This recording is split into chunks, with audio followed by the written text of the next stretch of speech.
नमस्कार दर्शक बंधुरा आमादेर रान्नाघरे सबाइके अनेक अनेक स्वागत। आबारो आमी चले आसलाम रान्नाघरे। आजके आमी आपनादेर संगे शेयार करब पोका माछ। এই দেখুন বন্ধুরা পোকা, এই যে পোকার সাইজটা দেখুন কত কত বড় বড় সাইজের এই পোকা মাছ আজকে আমি রান্না করব অনেক দিন পর।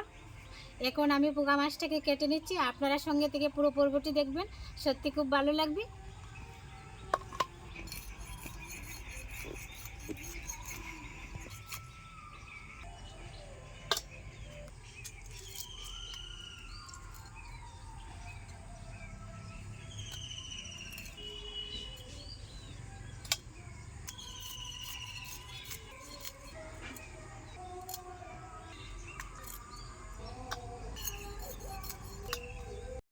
মাছগুলিকে আমি কেটে নিয়েছি। এখন আমি পুকুর ঘাট থেকে গিয়ে ভালো করে মাছগুলিকে আমি ধুয়ে আনবো। এখন আমি চলে যাচ্ছি পুকুর ঘাটে।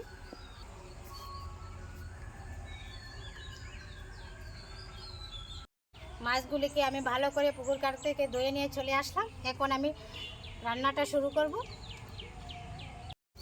এখন আমি উনুনটা জ্বালিয়ে নিচ্ছি।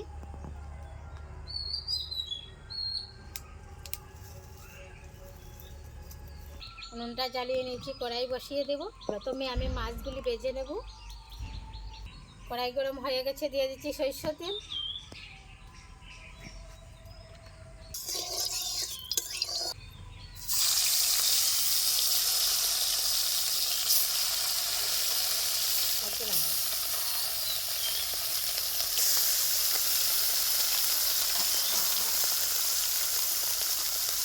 ভাজা হয়ে গেছে, উঠিয়ে নিচ্ছি।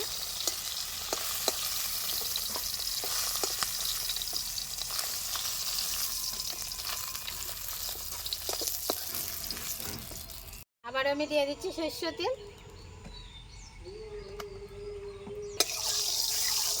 দিয়ে দিচ্ছি গোটা জিরা, দিয়ে দিচ্ছি পেঁয়াজ কুচি,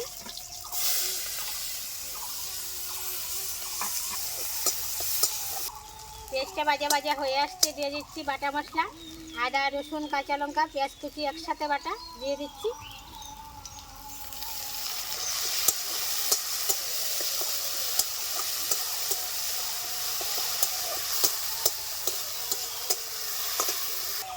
দিয়ে দিচ্ছি গ্রেট করে রাখা টমেটো, আর আমি দিয়ে দেবো সরষে বাটা।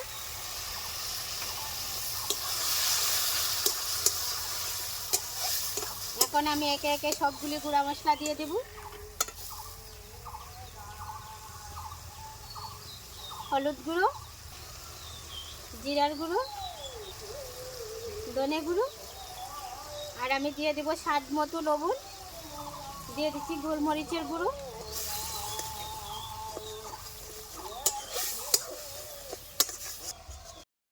মশলাগুলিকে আমি ভালো করে কষিয়ে নিয়েছি। এবার আমি দিয়ে দেবো জল,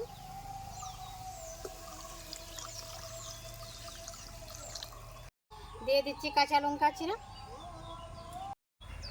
ঝোলটা খুব সুন্দরভাবে ফুটে গেছে। এবার আমি দিয়ে দিব ভেজে রাখা মাছগুলি।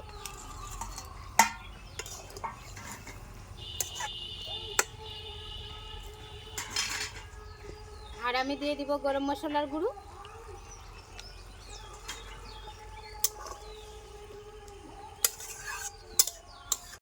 নামিয়ে নিচ্ছি।